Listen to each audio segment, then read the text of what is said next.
Exclusive, Lili Taylor, whose credits include American Crime, Hemlock Grove, and Almost Human, has signed on as one of the stars of the indie film, The Evening Hour. Braden King is directing the feature, adapted from Carter Sickels' 2012 novel, with production taking place in and around Harlan, Kentucky. Taylor replaces Cynthia Nixon, who was originally attached to the project. Philip Ettinger, First Reformed, Stacy Martin, Vox Lux, Cosmo Jarvis, Lady Macbeth, and Kerry Bishé, the Romanoffs, also star.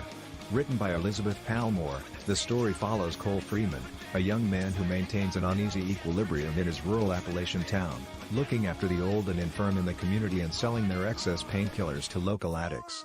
But when his old friend Terry Rose returns with plans to start his own drug operation, Cole is forced to take action to save the close-knit fabric of family, friendship, land, and history.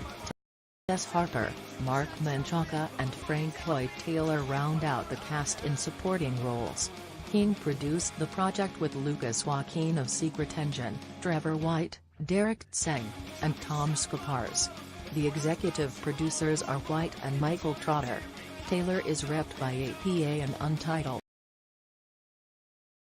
What do you think about it? Share your opinion in the comments below the video.